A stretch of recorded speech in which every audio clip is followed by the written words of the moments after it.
तो प्यारे बच्चों, हमने हिंदी पाठ्य पुस्तक में पाठ नंबर 1 से लेकर के पाठ नंबर 1 से लेकर के पाठ का नाम पहले का है प्रकृति कहती है। ये कविता थी, ठीक है। जब मैं पढ़ता था आत्मकथा, रूप बढ़ाया गुण पौराणिक कथा है, चंद्रशेखर आज़ाद जीवनी है और आदर्श प्रश्न पत्र भी हमने कर लिया था। इन चारों पाठों पर जो आधारित था ये हमने कर लिया था। त्योहारों का देश कविता भी हमने पढ़ ली थी। कर्म की शक्ति प्रेरक कहानी है जो हमें प्रेरणा देती है कि हमें कर्म करना चाहिए, ये भी हमने पढ़ ली थी। बहुमूल्य उपहार हमारा रहता है, इसको पढ़ेंगे। पुस्तक का मूल्य संस्मरण है, ये भी हमने पढ़ लिया था कि पुस्तक का मूल्य क्या होता है, ठीक है। बंदर बांट भी हमने कर लिया, जो कि एक बंदर और दो बिल्लियों की कहानी है। एक काली बिल्ली होती है और एक सफ़ेद बिल्ली होती है और बंदर उनकी रोटियों को बांटता हुआ पूरा खा जाता है उनको, ठीक है ना, क्योंकि वो लड़ती हैं। तो ये हमने यहाँ तक कर लिया था। तो इन सभी पाठों पर, इन पर आधारित नंबर 5, 6, 7 और 8 पाठों पर आधारित आदर्श प्रश्न पत्र आज हम करेंगे, ठीक है। आज हम आदर्श प्रश्न पत्र नंबर 2 करेंगे। आदर्श प्रश्न पत्र 1 तो हमने इन 4 पाठों पर आधारित कर लिया था, अब हम ये करेंगे, ठीक है। तो चलते हैं आदर्श प्रश्न पत्र पर, ठीक है। तो ये कितने पेज पर है? आदर्श प्रश्न पत्र पेज नंबर 58 पर, ठीक है। तो चलते हैं पेज नंबर 58 पर। देखिए पेज नंबर 58 ये रहा, ठीक है। तो आदर्श प्रश्न पत्र 2, हम सबसे पहले प्रश्नों के उत्तर देंगे। भारत को त्योहारों का देश क्यों कहा गया है? ये हमारा भारत त्योहारों का देश पाठ का नाम है और इसको यहाँ पर पूछा गया है कि भारत को त्योहारों का देश क्यों कहा गया है। क्योंकि यहाँ पर बहुत तरह के त्यौहार मनाए जाते हैं, बहुत मतलब अनेक तरह के, ठीक है ना। क्योंकि यहाँ पर अनेक तरह के त्यौहार मनाए जाते हैं, इसलिए भारत को त्योहारों का देश कहा गया है। पढ़ाई में कमज़ोर कौन था? यश था, ठीक है ना। अमेरिका का राष्ट्रपति बनने के बाद अब्राहम ने क्या किया? अमेरिका में रंग भेद की नीति को समाप्त कर दिया, क्योंकि वहाँ पर काले गोरे में भेद किया जाता था, इसलिए इस रंग भेद की नीति को उन्होंने समाप्त कर दिया। किसने? अब्राहम ने, पढ़ लिख कर, ठीक है ना।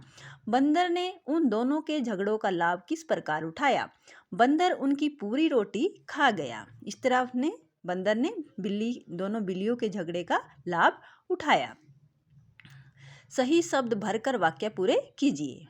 बड़े होकर तुम किसान बनोगे, ये साधु बाबा ने कहा था। किसको? यश को, क्योंकि वो पढ़ाई में कमज़ोर था। लेकिन ऐसा नहीं हुआ, क्योंकि उसने हिम्मत से पढ़ाई की, मेहनत की और बाद में वो कि प्राइज़ भी लेकर के आया और फर्स्ट आया क्लास में, वो प्रथम नंबर पर आया। साधु बाबा की विदाई का समय आ गया था। अब लोगों को पता चल गया था कि वो ढोंगी है, इसलिए उसको वहाँ से निकालना है लोगों ने, इसलिए उसका साधु बाबा का विदाई का समय आ गया था।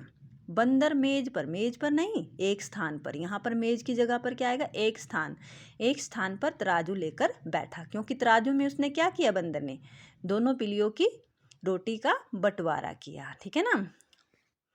एक पलड़ा नीचे रहता है तथा दूसरा ऊपर। पलड़ा क्या होता है? तराजू का पलड़ा होता है, 2 पलड़े होते हैं उसमें, एक नीचे रहता है और एक दूसरा कि ऊपर रहता है। जिसमें सामान होता है वो नीचे झुक जाता है, कि जैसे ऊपर नीचे रहते ही हैं हमेशा, ठीक है। तो किसने किससे कहा तुम इस कक्षा में प्रथम आओगे और बड़े होकर डॉक्टर बनोगे? साधु बाबा ने किसको कहा? कार्तिक को कहा, ठीक है ना, क्योंकि कार्तिक क्या था? होशियार था, ठीक है ना, इसलिए साधु बाबा ने कार्तिक को कहा। तुम पढ़ाई में अच्छे नहीं हो, हमेशा कम अंक ला पाते हो, ये साधु बाबा ने यश को कहा। साधु बाबा ने यश को कहा। मेरे पास पैसे नहीं हैं, अब्राहम लिंकन ने रिचर्ड से कहा, ठीक है ना। अब्राहम लिंकन ने किससे कहा? रिचर्ड से, क्योंकि जो रिचर्ड की जो टीचर है, रिचर्ड, उनकी बुक उनसे भीग गई थी रात को बारिश आने के कारण, जो खिड़की पर रह गई थी और खिड़की से जो है बारिश आई और वो भीग गई, जिस कारण वो ख़राब हो गई कई पेज उसके। तो जिसने मतलब इस कारण रिचर्ड ने उससे पैसे मांगे तो अब्राहम लिंकन के पास पैसे नहीं थे। बोलो तुमको क्या कहना है, बंदर ने दोनों बिल्लियों से कहा। बंदर ने दोनों बिल्लियों से कहा था। निम्नलिखित पंक्तियों का आशय स्पष्ट कीजिए। बिहू, गणेश चतुर्थी और ओणम, पोंगल बैसाखी का मौसम, पूजोत्सव भी साथ मन रहा, कहीं नहीं है क्लेश। ठीक है, इन पंक्तियों में क्या आशय स्पष्ट किया गया है, तो यहाँ इनको पढ़कर ही पता चल रहा है कि बिहू, गणेश चतुर्थी, ओणम, पोंगल बैसाखी का मौसम, पूजोत्सव भी साथ मन रहा, कहीं नहीं है क्लेश। क्लेश मतलब झगड़ा, मतलब सभी त्यौहार मन रहे हैं। ठीक है ना, सभी त्यौहार मन रहे हैं, पूजा भी हो रही है।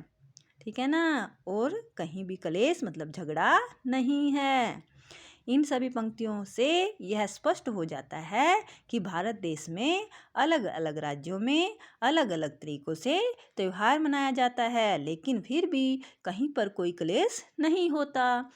क्लेश मतलब झगड़ा, लड़ाई, सब मिलजुल कर त्यौहार मनाते हैं। तो यहाँ आशय यही स्पष्ट होता है। ठीक है ना, तो असम में बिहू जैसे मनाया जाता है। ठीक है, तमिलनाडु केरल में जैसे ओणम, पोंगल, बैसाखी कहाँ पर मनाया जाता है, हरियाणा में और पंजाब में मनाया जाता है। तो अलग अलग जगह पर अलग अलग तरह के त्यौहार मनाए जाते हैं, लेकिन सब मतलब फिर भी सब मिलजुल कर रहते हैं, कहीं भी क्लेश नहीं होता। ठीक है ना, और सभी त्यौहार कैसे हैं, ये फसल के कटने पर मनाए जाते हैं। ये त्यौहार जब फसल कटती है ना तब मनाए जाते हैं ये। ठीक है, तो ये फसल उत्सव के त्यौहार हैं। ठीक है, तो सही उत्तर पर टिक का निशान लगाइए। कविता में कवि किस तरह के देश की बात बता रहे हैं, संस्कारों वाले देश की बात, फुलझड़ियों वाले देश की बात, त्योहारों वाले देश की बात, या फिर मनोहारों वाले देश की बात। तो यहाँ पर त्योहारों वाले देश की बात कविता में कवि जो है बता रहे हैं। ठीक है, आगे चलते हैं। किसने अपने भाग्य को बदल दिया था, यश ने, क्योंकि यश जो है किसान का बेटा है और वो पढ़ने में भी इतना अच्छा नहीं है, लेकिन उसने मेहनत की पूरी लगन से और लास्ट में उसने क्या किया, उसने अपना भाग्य बदल दिया। अब्राहम के पिता का क्या नाम था, क्या नाम था भाई, अब्राहम के पिता का नाम था टॉमस लिंकन। ठीक है, दोनों बिल्लियाँ कैसी थी, भूखी थी, काली और सफ़ेद, दोनों बिल्लियाँ क्या थी, भूखी थी। त्योहारों का उनकी विशेषता से मिलान कीजिए।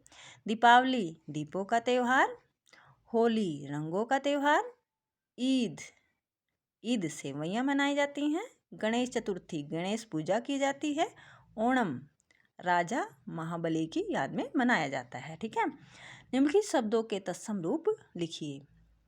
इनके जो है तत्सम रूप लिखने हैं। तत्सम रूप क्या होते हैं, सबसे पहले ये पता होना चाहिए। तत्सम होते हैं जो संस्कृत से लिए गए हैं शब्द। ठीक है, और जो उनका रूप बिगड़ करके फिर हिंदी में जैसे इंग्लिश में तब यूज किया जाता है वो तद्भव बन जाते हैं फिर। ठीक है, तत्सम तो संस्कृत से लिए जाते हैं और तद्भव जो बिगड़ करके नया रूप धारण कर लेते हैं उनको तद्भव कहते हैं। ठीक है ना, जब उनका रूप बदल जाए तो तद्भव, और जब रूप ना बदले संस्कृत से यूं के यूं लिए जाए तो वो तत्सम। ठीक है, तो यहाँ पर तत्सम बताने हैं हमने, ये क्या है, तद्भव है।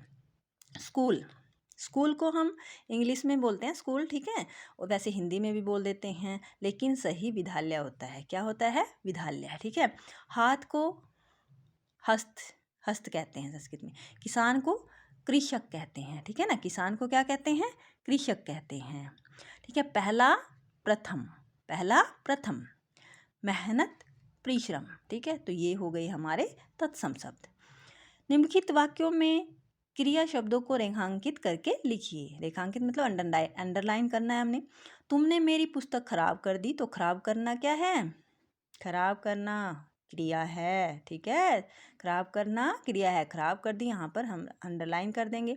तुम्हें काम करना होगा, तो काम करना करना होगा, तो ये क्या हुआ, क्रिया।